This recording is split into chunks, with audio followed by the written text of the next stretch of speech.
یہ وہ جگہ ہے جہاں چیخیں آسمان تک پہنچتی ہیں مگر زمین خاموش رہتی ہے۔ یہ وہ لمحہ ہے جب تمہاری ہر دعا، ہر فریاد اندھیرے میں گم ہو جاتی ہے۔ یہ وہ گھڑی ہے جب تمہیں اپنے ہی سائے سے خوف آنے لگتا ہے، جہاں سانسیں تھم جاتی ہیں، وقت کانپنے لگتا ہے، جہاں تمہاری چیخیں گونجتی رہیں گی مگر سننے والا کوئی نہیں۔ یہ وہ حقیقت ہے جس کا خواب دیکھنا بھی گناہ ہے۔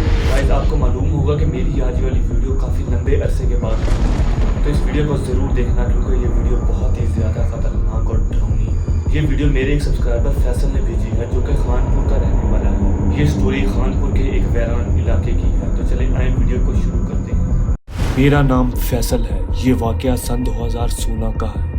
رمضان قریب آ رہا تھا اور ہمارا ہاسپٹل کا کام دن بہ دن بڑھتا جا رہا تھا۔ اس دن ہم نے رات کے تقریباً 3:30 پر چھٹی کی تھی۔ اس ٹائم ہاسپٹل کی روشنی مدھم ہو چکی تھی۔ ارد گرد گہری خاموشی کا راج تھا۔ ہر طرف اندھیرا ہی اندھیرا تھا، بس کہیں کہیں ہاسپٹل کی لائٹس کی روشنی تھی۔ میرے ساتھ میرا دوست امجد بھی تھا۔ ہم دونوں تھکے ہوئے تھے، آنکھوں میں نیند، لیکن دل میں ایک انجانی سی بے چینی تھی۔ جیسے ہی ہم ہاسپٹل کے پیچھے والے راستے پر نکلے، وہ مشہور خالی میدان آ گیا جس کے بارے میں علاقے بھر میں قصے مشہور تھے۔ لوگ کہتے تھے کہ یہاں رات کے وقت چلنے والوں کے پیچھے کوئی سایہ چلتا ہے اور کبھی کبھی کسی عورت کے ہنسنے کی آواز بھی آتی ہے۔ ہم نے ہمیشہ ان قصوں کو مذاق سمجھا تھا مگر اس رات چیزیں کچھ الگ تھیں۔ چلتے چلتے اچانک ہم دونوں کو ایک ہی وقت میں ایسا محسوس ہوا کہ کسی نے ہمارے کندھے پر آہستہ سے ہاتھ رکھا ہو۔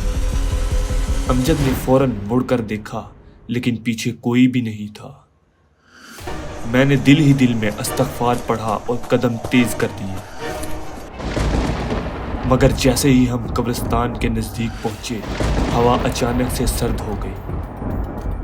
ہوا اچانک سے اتنی سرد ہو گئی کہ ہمارے سانسوں سے دھواں نکلنے لگا اور اچانک ہماری نظریں دروازے پر پڑیں، قبرستان کے پرانے زنگ آلودہ لوہے کے دروازے پر۔ ایک سفید کپڑوں میں لپٹی ہوئی عورت بیٹھی تھی جس کا سر جھکا ہوا تھا، بال بکھرے ہوئے تھے اور وجود سے ایک پراسرار روشنی نکل رہی تھی۔ ہم دونوں کے قدم خود بخود رک گئے۔ امجد نے آہستہ سے پوچھا، فیصل یہ کون ہے؟ رات کے اس پہر یہاں کون بیٹھ سکتا ہے؟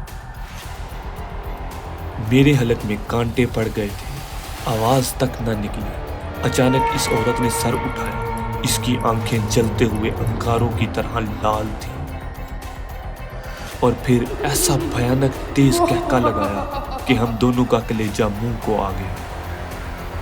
کہکا اتنا تیز گونجا جیسے پوری زمین ہل گئی ہو۔ امجد کے چہرے کا رنگ سفید ہو چکا تھا، میرے ہاتھ لرزنے لگے۔ ہم دونوں نے ایک دوسرے کو دیکھا اور پھر وہاں سے بھاگنا شروع کر دیا۔ راستہ تاریکی میں ڈوبا ہوا تھا۔ کبھی ہمیں لگتا کہ ہمارے پیچھے کوئی بھاری قدموں سے دوڑ رہا ہے، کبھی ایسا لگتا ہمارے کانوں میں کسی کے ہنسنے کی آواز آ رہی ہے۔ جب ہم ایک پل کے لیے رکے، پیچھے مڑ کر دیکھا تو وہ عورت دروازے سے اٹھ کر ہمارے پیچھے آ رہی تھی، مگر اس کے قدم زمین پر نہیں پڑ رہے تھے، وہ ہوا میں تیر رہی تھی اور اس کے ہاتھ اب پہلے سے زیادہ لمبے ہو کر زمین پر لگ رہے تھے، جیسے وہ ہمیں پکڑنے کے لیے لپک رہی ہو۔ ہم دونوں گھر پر پہنچے تو دروازہ زور سے بند کر کے اندر گرے۔ سانسیں پھولی ہوئی، بدن پسینے میں ڈوبا ہوا تھا، مگر ڈر کا عالم یہ تھا کہ الفاظ زبان پر نہیں آ رہے تھے۔ مگر یہ کہانی اب پہلے سے بھی زیادہ خوفناک ہونے والی تھی۔ اسی رات مجھے ایسا لگا جیسے کوئی میرے بستر کے قریب کھڑا ہو۔ آنکھیں بند کرتے ہی کوئی میرے سانسوں میں سانس لے رہا ہو۔ کبھی کبھی ایسا لگتا کہ کوئی میرے پاؤں پکڑ کر کھینچ رہا ہے۔ کبھی کسی کا سایہ دیوار پر حرکت کرتا ہوا نظر آتا ہے۔ امجد کی حالت بھی مختلف نہیں تھی۔ دونوں کو بہت زیادہ تیز بخار ہو گیا۔ کوئی دوا اثر نہیں کر رہی تھی۔ آخرکار ہم ایک بزرگ عالم کے پاس گئے۔ انہوں نے ہماری باتیں سن کر کہا، تم دونوں نے کسی ایسی جگہ کو چھیڑ دیا ہے جہاں جنات عبادت کرتے ہیں، وہ ناراض ہو گئے ہیں۔ صرف دوا اور معافی ہی تمہیں اب بچا سکتی ہے۔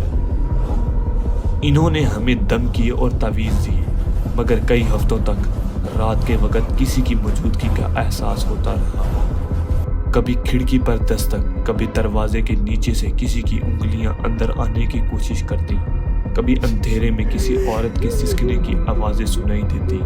تو گائز میری تمہیں یہ ریکویسٹ ہے، اگر خاموشی میں کسی کے سانسوں کی آواز سنائی دے تو پلٹ کر مت دیکھو، کیونکہ ہو سکتا ہے کہ وہ تمہیں پہلے سے ہی دیکھ رہا ہو۔ تو گائز امید ہے کہ تمہیں میری آج کی ویڈیو بہت پسند آئی ہوگی۔ اگر ویڈیو پسند آئی ہو تو ویڈیو کو لائک اور سبسکرائب کرنا مت بھولیے۔ ملتے ہیں نیکسٹ ویڈیو میں، تب تک